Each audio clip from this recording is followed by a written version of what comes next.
He's becoming a brand, people. See him on Get Up, as a matter of fact. I see him on Get Up when Rex Ryan's running his mouth. His name is Pat McAfee here on The Rich Eisen Show. How are you, Patrick? Rich, I'm fantastic. That intro just, tickled me in all the right places. I can't thank you enough for allowing me a little time on the air here. You always have a spot here. You know that, Pat. You know that, sir. Did I miss anything? You've got a podcast too, right? The Pat McAfee Show 2.0. You've got that one working as well. Yeah, there's too much of me right now, Rich. I think even my mom's about sick of me, but I am having quite a fall. We also obviously have a small business over here in Indianapolis where we sell some merch, and I do a little bit of stuff with the WWE. A lot of people are questioning whether or not I'm going to survive through December. We'll see. I'm really testing the limit of humans at this moment, but it's been a fun fall thus far, Rich. Pat, it's a marathon, not a sprint, and you're a marathon runner. I know that. Deep down inside, strip away the punting and the kicking and the comedy and all that. You've got the heart of a marathoner. You got it. You've got this thing. Just stay hydrated. No way. Rich, I'm a sprinter in every aspect of life. Drinking, kicking, you name it. I am a sprinter.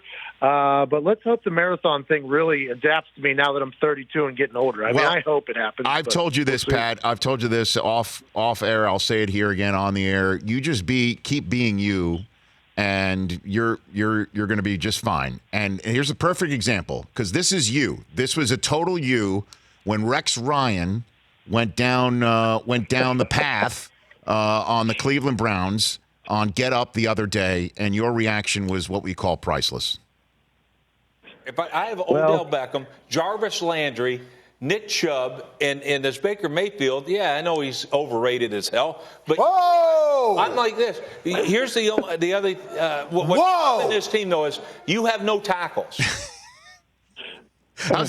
You went double whoa, Pat. You went double whoa there. Yeah, listen, I respect the hell out of Rex Ryan. I think since he's gotten on TV, too, his teeth are fantastic. He's got a magnetic tan. I like the fact that Rex Ryan's family is one of the greatest football families in the history of football. I respect everything he says. But, man, that shot at old Baker Mayfield came out of left field, and I just couldn't help myself. I mean, obviously, I have no couth in the booth. People know that. That's why the NFL refused to let me call any games this year. Very thankful that ESPN did. But in those studio shows, I don't know when I'm supposed to talk and when I'm not supposed to talk, and I just couldn't let it happen. Like, whoa, wait a minute, Rex Ryan. Let's not be burying a guy just because he shotguns beers at baseball games and he drives around on power recliners with Stone Cold Steve Austin and he's already in commercials and all this stuff. I don't think we can call a guy overrated yet. He's only 17 games into this thing, and it blew my mind. And now it's a talking point throughout the entire week. I could have never guessed it. I was mind blown. I was baffled, Rich, and that was just a very natural reaction listening to my brain spill right out of my mouth when I probably wasn't supposed to talk. No, but I think most people had that reaction because no one was calling him overrated last year, and he's still the same guy. The question is what is up with the Browns, Pat? Do you have a theory on that subject? Well, I think it's one of those things where you get new weapons, you get new toys. There's a new head coach. Now, granted, Freddie Kitchens has been around Baker since the beginning. Drew Stanton, also a veteran backup quarterback, has been in that offensive meeting room and quarterback room helping out with the play designs and play calls. But I think there's still a lot of feeling out period. And the thing with Freddie Kitchens is whenever you get somebody like Odell Beckham on your team, you feel obligated to try and make it happen for him. And I think he comes from that Bruce Arians offensive mind, and I got a chance to watch this with Andrew Luck whenever he was young. It's a big-time no-risk-it, no-biscuit type operation. You're going to have your quarterback sit back there. There's going to be a lot of routes 10-plus yards down the field, so you kind of got to let them happen and let the plays happen. It's something that can pop off deep, but if you don't have an offensive line, and granted, there's no offensive line that can really stop Aaron Donald. I mean, the guy is just a genetic freak and a monster. But if your quarterback starts feeling the pressure a little bit, you're going to dip out of those plays so you don't get your ass kicked on national television. And I think right now they're still trying to feel it out. They're still trying to figure it out. 4th and 9 draw call, definitely suspect. I think everybody would argue that. But I think Baker's a big-time momentum guy, a big-time mojo guy, and I think once they hit a sync, they have a real chance. But the overrated comment for me was just like, hey, we're 17 games into this thing. I think Peyton Manning had no less than 150 interceptions in his first 17 games, and he turned out to be pretty good. And so that was my reaction to that. But I think the Browns have a chance to turn things around, and I also enjoy and like the fact that Odell Beckham Jr., for everything that's ever happened to him and been said about him, from proposing to kicking nets to all the other stuff that happens off the field, he had a chance there to really turn into a prima donna after that. I mean, and I think a lot of people would expect that whenever you're only targeted one time in the last 4 series of a very close game, not targeted at all in first and goal situation, and instead he took the high road. I think they really believe in themselves over there. I think they just need to get a little bit of momentum, get a little mojo, find a rhythm, and I think whenever that happens, they're going to be okay. But you got to remember, this franchise, they couldn't even drink Bud Light for the last 2 years because they were locked up until they got a win. And they still got a lot of work to do, but I like what they're doing. Baker's the one who unlocked it too, Pat McAfee. And, you know, the issue is for the Browns is this is not the week to get back on it. I mean, they're going to go into Baltimore, and I think they're going to get thumped. I really believe that. I love the Ravens, and the Ravens last week went ahead into Kansas City and was going for it on for 2-point conversions like it was going out of style. There were analytics, their heads off, and they just, you know, got Mahomes. I mean, I think a lot of people are finding out they're going to get Mahomes, and now the Ravens are going to perhaps hand it to the Browns. That's my prediction for this weekend, you know. I don't think that's going to happen if they're passing the ball 43 times, though, with Lamar. And I enjoyed listening to Lamar Jackson talk about how he hates running. And I think that's a smart move, by the way, because history tells us that quarterbacks that are a lot of running normally don't last long. I enjoyed watching Lamar the first couple weeks. He passed the ball 20 times the first week, had a perfect passer rating. Everybody was like, wait a minute, this running back has become a precision passer. Then the next week he passed it 37 times, and then this last week 43 times because they thought they had to keep up with Mahomes. I think Lamar Jackson and Greg Roman are still trying to figure out what all they can do and what they can't do. But I like that Ravens team. I like the defense. I like the toughness and the attitude, not only of the organization, but the city. I think that's going to be a very tough game. But that's another AFC North game now. That's a big-time game for the Browns. I wouldn't rule them out of it. I think they have a chance, but I do like what the Ravens have been doing as well. Pat McAfee here on the Rich Eisen Show. Which team 3-0, 2-1 is most fugazi? What do you think? One that you're like, you don't buy it just yet. They're just off to a good start. What do you got for me? So we have 2 undefeated games going on, this weekend, and I think the Chiefs and Pats are going to be tough to stop regardless. But I like that the Bills and Lions, now granted, tie game is one of the most embarrassing things to happen in American history. I think anybody that was a part of that game would tell you that in our sport.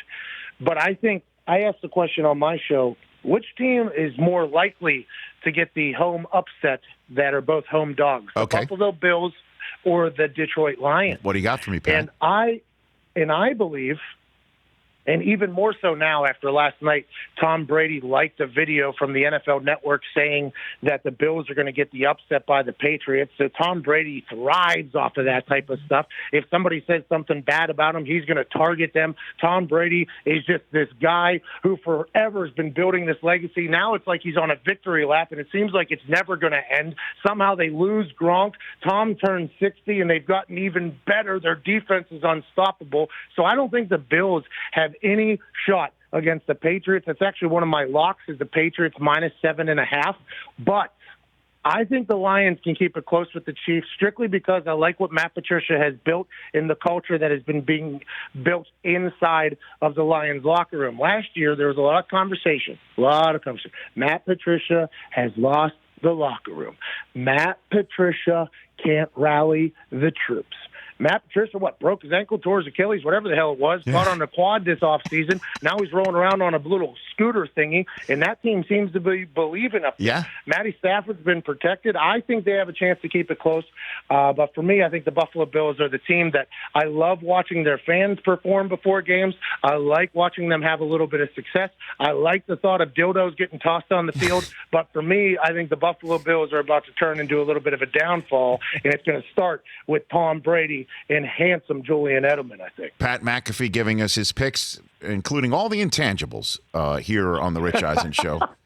Pat McAfee show. So you said this on the Pat McAfee show or the Pat McAfee show 2.0 or on Get Up? I can't follow it anymore, Pat. Your branding. It's all for the brand. I don't even know what the brand is anymore. There's so many brands. Rich Eisen, the brand is kickers and punters. There are things that are good for the brand and bad for the brand. Right.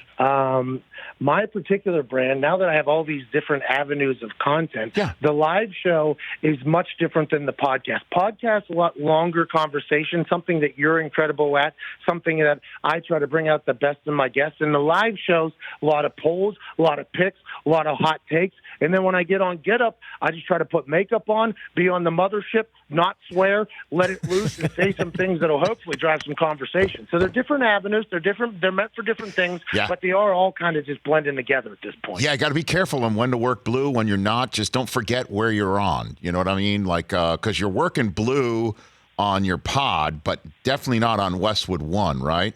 And then definitely not on ESPN. You got to. I have to have like a full. I assume you guys learn this in like journalism school and stuff like that. Yeah. Whenever I sit down and I get mic'd up, I have to have a full 45 seconds to a minute-long conversation about where I'm at, who's potentially listening, and when I'm on ESPN, I just think of Mickey Mouse and Woody and Buzz and everybody at Disney that could potentially be listening, and hopefully I just turn off the switch for the swear words so I don't embarrass my mom.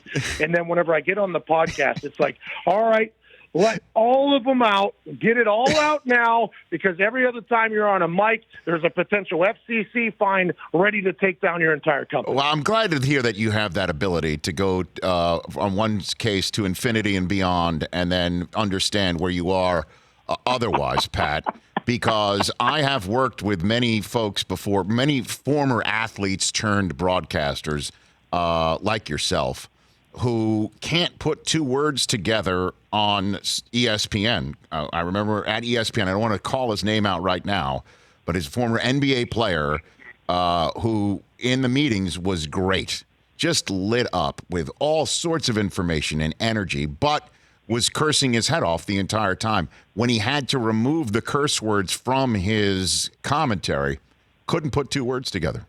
And didn't pan out. So I'm glad to know that you have that gear switch, Pat. Well, I have it currently. I don't know how long it's going to last. And you know when it all came?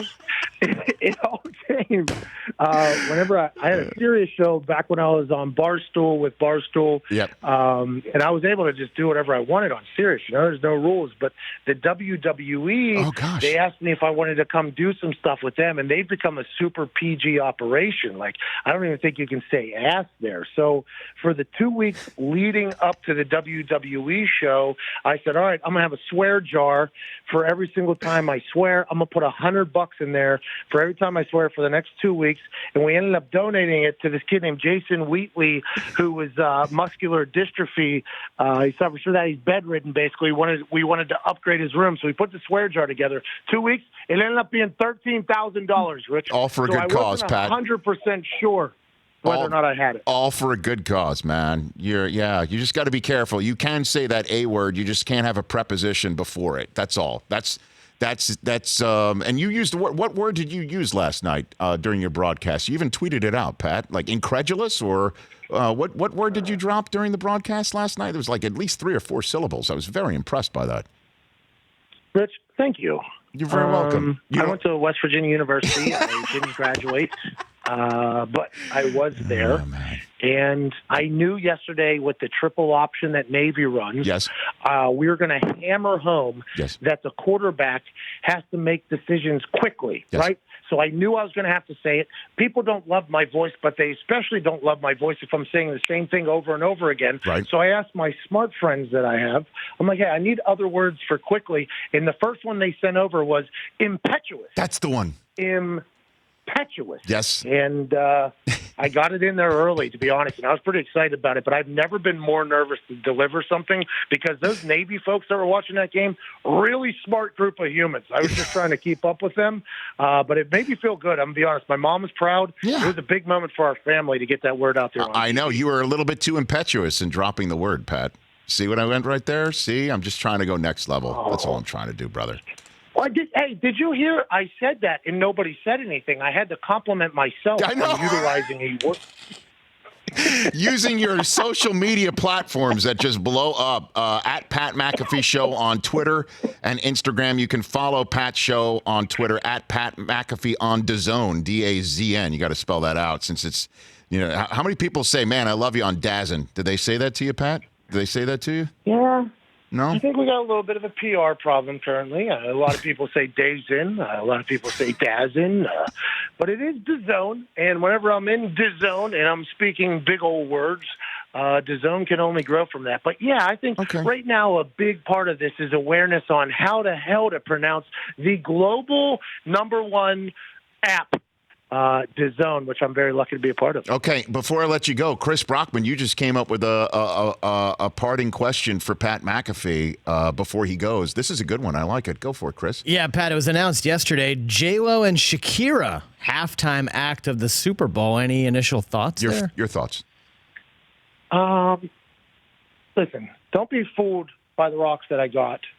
I'm still Jenny from the block. And the block that Jenny is from is New York. I know. And the block that Shakira is from is Colombia.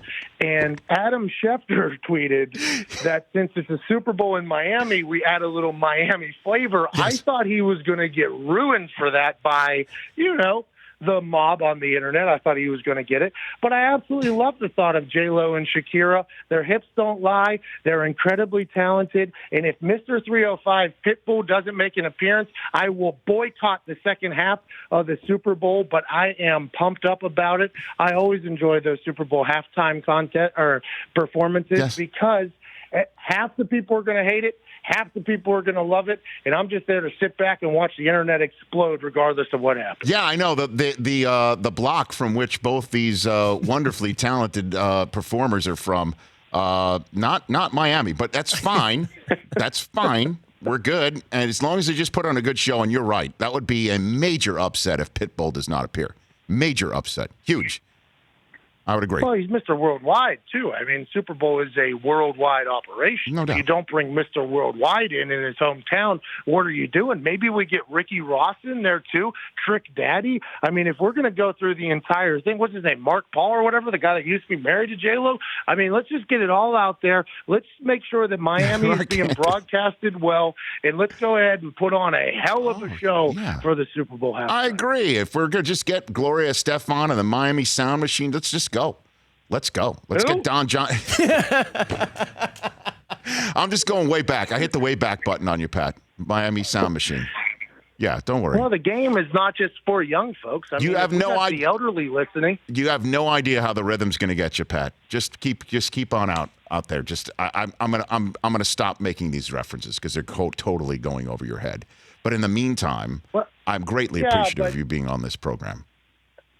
Rich, you got to remember, and you've talked to me enough, you know this, like a lot of references just go right over my head. I have become an elite talent at acting as if I know exactly what people are talking about, pivoting because I have no clue. No clue. Pat, you are the best. Keep it up, brother. I'm really, really excited to watch you on ESPN and everything else that you're doing. DAZN, your podcast, your WWE, the whole bit. Take care of yourself. Let's keep talking. Hey, Rich, you're the best, man. Tell Chris I said hello too. I hope you guys have an incredible show. Buddy. Incredible show. Is Del Tufo there? No, he is not. He is covering the fight that's going on this week. Spence and Porter coming up this week, and he is way too important. He's laying wires and making sure it sounds like if you hear the touching of gloves or the gloves touching somebody else's face or hear the body shots, it's because Mike has done his job, or at least tells us that's what he's doing. Well, Chris and Rich, when I say this, I mean this. It sucks to suck, boys. Del Tufo's the star of that show. And, I really... No, don't do that. Oh, man. It's tough to argue. Take care of yourself, Pat. See you, buddy. Hey, thank you, guys. Have an incredible weekend. Cheers. You too, brother. That's Pat McAfee, America's sweetheart. For more of The Rich Eisen Show, tune to Audience Channel 239 on DirecTV for free on BR Live or download the Rich Eisen Show app.